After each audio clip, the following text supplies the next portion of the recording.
All right, get this. President Joe Biden says there is no connection between the two terrorist attacks that took place on New Year's Day. The first one, we know, obviously, New Orleans. Tragically, this guy, maniac Shamsud-Din Jabbar, drives a Cybertruck down Bourbon Street, killing at least 15 people, injuring so many others. The same day, a few hours later in Las Vegas, a Tesla Cybertruck is detonated in front of Trump Tower. President Joe Biden and the FBI are both telling you that these two attacks were not coordinated and not connected in any way. Here they are. And so we're also continuing to investigate whether or not there's any connection between the New Orleans attack and the explosion in Las Vegas. As of now, they've just been briefed. They have not found any evidence of such a connection thus far. At this point, there is no definitive link between the attack here in New Orleans and the one in Las Vegas. All right, and more on that FBI deputy director there in a second, because that guy struggled through his entire statement today. So we'll get to more of that. But so President Joe Biden and the FBI are telling you there's no connection. Now, we know that both of these guys, Matthew Livelsberger and Shamsud-Din Jabbar, both served in the Army. They were both at Fort Bragg at the same time in 2012.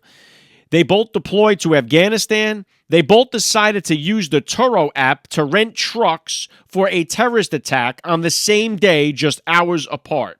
They're both IT kind of guys, and so they're saying that there's no connection between these two. They just both happen to get this idea to do this on the same day. All right, now, yesterday I broke down everything that we know about this Shamsud-Din Jabbar lunatic. Today, I want to break down what we have on this Matt Livelsberger. What we're getting here is this guy was an active duty Green Beret who was on leave. He was stationed over in Germany. He was on leave. He shot himself in the head prior to detonating the Cybertruck that exploded in front of Trump Tower. Now, they found his military ID and his passport in the car to identify him. Now, when I was looking through some of the Facebook stuff yesterday, as I was digging around too, people were pointing out his ex-wife, this woman, Sarah Livelsberger, her Facebook account. Now, this is his ex-wife, loaded with anti-Trump. This woman definitely has Trump derangement syndrome, high level, maybe a 5 or a 6. And so she's loaded on the Facebook page. I found one video of them together on her page, and I shared it on X. Now, what happened? This thing went viral. Over 3.5 million views on this post that I put on X, because it's the only video that I found anywhere online that actually shows this guy, Matthew Livelsberger. Now, people are quick to point out that this woman looks a little bit, crazy-eyed herself in the video. Now, I posted a disclaimer there saying we know absolutely nothing that this woman did wrong. I did not put up a post to accuse her of anything. I simply put it up because this is the only video I found of this guy. She posted it on her public Facebook page, and it was shareable, and I shared it. So you have all these people that share her feelings about Donald Trump that started to attack me. Oh, well, why are you posting this about her? She didn't do anything wrong. So you had that side of it. Then you have the other side that's saying this girl should be locked up as well. Anyway, now they're trying to say that Matthew Livelsberger was a Trump supporter. Now, I have not seen a single social media post from this guy's account that would verify that would corroborate that this guy was a Trump supporter. Let's play out this scenario here that they're saying that this was a Trump supporter, which makes zero sense of why a Trump supporter would use a Tesla truck to go and blow himself up in front of Trump Tower. It makes zero sense. Also, if this guy was a Trump supporter, why would he be married to a far left-wing lunatic who's got Trump derangement syndrome? That part of it doesn't make any sense. Now, here's the other thing. If this guy is a Trump supporter, what might make some sense is that the fact that this guy conveniently had his military ID and his passport that survived this melting down of his body. The FBI said this guy's body was burnt beyond recognition, yet his passport and his military ID are perfectly intact. You can actually read everything that's on there. Almost kind of like the 9/11 hijacker whose boarding pass kind of just blew out of the sky and bypassed all the jet fuel and everything else and just landed safely on the street for them to put into the museum. So you have the theories that start flying online, like was this guy shot in the head and then placed into the Cybertruck, and was it remotely driven to the Trump Tower and then detonated? I don't know. That's one of the theories that is out there. It seems more likely what this guy did was he coordinated with Shamsud-Din Jabbar. They planned this attack together. They did it on the same day. They both used this Turo app to rent their trucks. This guy went there, and obviously, instead of burning himself to death, he decided he'll take the bullet and take that way out. And it seems like that's the most likely path of what this guy did. Now, he didn't count on. Here's the other thing that doesn't make sense. This guy is a Green Beret, obviously very well trained in explosives. He rigs this charge that is basically a dud. I mean, it kills just him, and it does very little damage. I mean, some people were injured. Don't get me wrong. I don't want to minimize anybody's injuries that were caused as a result of this. But the windows in the Trump Tower didn't even crack. Because, and this was ended up being like a good thing for Tesla and showing the strength of the Cybertruck, it actually muffled this explosion so that the explosion went up and the actual frame of the Tesla truck is still intact. But everything inside of it obviously melted down except for the passport and the military ID, which conveniently seemed to be unscathed. So some of the things don't make any sense. Now, here's what's important. Our leadership at just about every level sucks. And I'm going to break this down, starting with the governor here of Louisiana, this Jeff Landry, who's a Republican, who posted the most insecure post you could possibly put up on social media the same day that these attacks did. He posts himself in front of a restaurant telling you he just had a steak dinner, and he's telling everybody, hey, get back out there and spend your money in town is what it is. This is a big money weekend here for the city. Don't get out there and start spending your money again. We need that taxpayer money to keep coming in. Don't worry about that stuff that happened yesterday. We're still investigating it. We still haven't identified all the bodies. Get yourself a steak dinner. And make sure you get a nice dessert to go with it. Hit the town. Night on the town, everybody. So I thought that was a little disingenuous to put a post up like that. I thought he should have immediately retracted that. Whoever told him in PR to do that should be fired.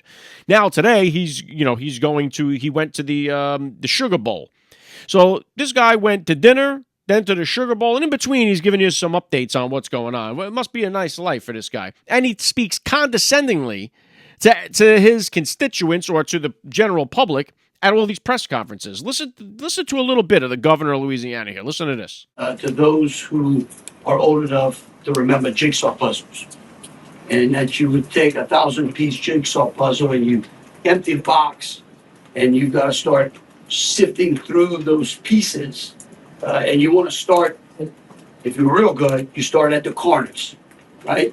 Try to put your corners together. Yeah, did you guys know that when you have a puzzle, you put all the pieces and you start with the corners. You want to get the corner pieces. What does this guy think? We're all retarded? Well, he's talking to you like you're a fifth grader, right? So this is the governor of Louisiana. I thought very weak on his part. Number one, to put that picture up and be like, oh yeah, let's get out there. Don't worry about everything else. We need that taxpayer money to keep coming in. This is our big tourist trap of the year. All right, so we go from that guy. We go to the FBI special agent, Alanthea Duncan.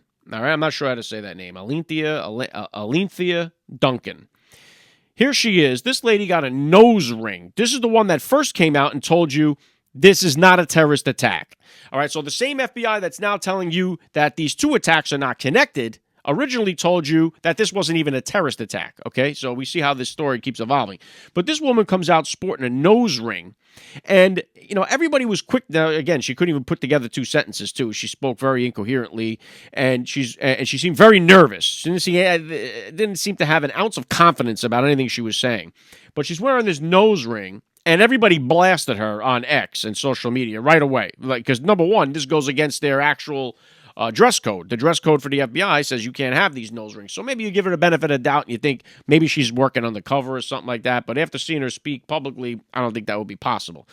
So the next time we see her at the press conference, magically the nose ring came out. So somebody must have said to her somewhere, hey, you got to take that nose ring out because it's against the rules. So that was the FBI special agent in charge there in New Orleans. Then they roll out the FBI deputy assistant director because I guess they had enough of her talking, so they bring out this home run. He comes out there, and he's even worse when he's trying to speak to the public. Listen, this guy is Christopher Wray. It sounds too close to Christopher Wray for my liking. But listen to this guy babble his way in a couple of these things. And this was the whole press conference. His whole statement was like this. Take a listen. This investigation is only a little more than 24 hours old. So I ask you to keep in mind that as I go through some of the specifics later. But at this point, currently, and this is another fact I want to be clear on, we do not assess at this point that anyone else involved in this attack is involved in this attack except for Shamsud-Din Jabbar. Yeah, 24 hours years old. This guy made no sense. He was another guy. He shifted through the paperwork. He's losing his place. He's reading off of the paperwork his own name and title. This was another one of our brilliant people at the FBI here, okay? So then, last but not least, you have the New Orleans police chief. I think she's like a police chief / mayor or / I don't know. She's like a whole bunch of different titles, but she's the police chief, basically. This Ann Kirkpatrick. This woman looks like she's like a old school teacher that would smack your hand with a ruler if you did something wrong, okay? Now, she's the police chief. Look at this lady. Looks like she should have retired a decade ago. Now, she's up there. Imagine this. Let me play you a clip of her because she's another one of these condescending people that talks down to the public. Listen to her speak. What you see behind us is what we call hardening the target. So we have brought in heavy trucks. You will see when you go down Bourbon, you will see yellow, what we call archers, and they're along the sidewalk. And that would be to be preventive if someone had, or if this particular terrorist went around up on the sidewalk, that's what that would do. Yeah, she talks to everybody like they're a kindergartner. She, oh, look, this is a sidewalk. This goes on the side of the street. That's where it's located, right? She talks to everybody like they're a moron. Now, this lady is supposed to be a high-ranking police officer in New Orleans. If this woman caught a kid stealing in the candy store, by the time she pulled out her pistol, the kid would graduate college, all right? What criminals is this girl stopping? So you have to question our leadership at just about every single level of what's going on. And this is why we pray to God that Kash Patel gets confirmed for this FBI position and to just clear out some of this stuff. But our Department of Justice in this country is shot. They spent so much time going after these January 6 people who were taking a little tour of the Capitol. They spent so much time going after parents in this country, and they let guys like this Shamsud-Din Jabbar, who had ISIS posts on social media months ago. The Department of Justice didn't pick up on it. You know what they picked up on? A bookkeeping error made by one of Trump's lawyers a decade ago. They picked up on that. All right, so we got a lot of problems that we're dealing with right here, but we're not going to get the straight story.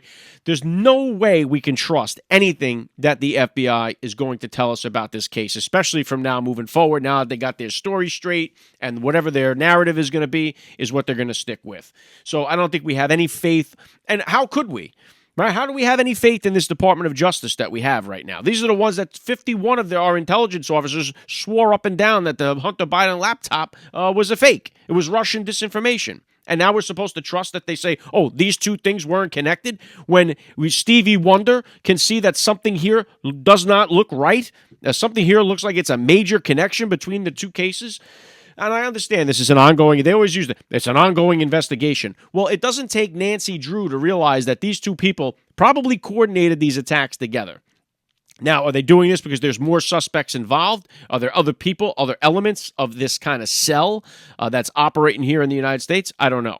But it does seem like they first, again, the nose ring lady told you that there were, this was great when she said, her whole testimony was great when she came out, or her whole statement when she came out and said, oh, this is not a terrorist attack. We just had some IED explosives put down there on Bourbon Street. A guy was flying down here with an ISIS flag flying on the back of his truck, shooting at people. But we know this is not a terrorist attack. So anyway, they first said that there was 4 other people. There was other IEDs being planted. Then they scrapped that idea. So I don't know. All I know right now is if I was a gambling man, I would say these two attacks are 100% connected. And something would have to be, what are the chances that 2 guys that served in the Army, that served at the same base, deployed to the same area, rented a truck through the same app to commit terrorist attacks on the same day?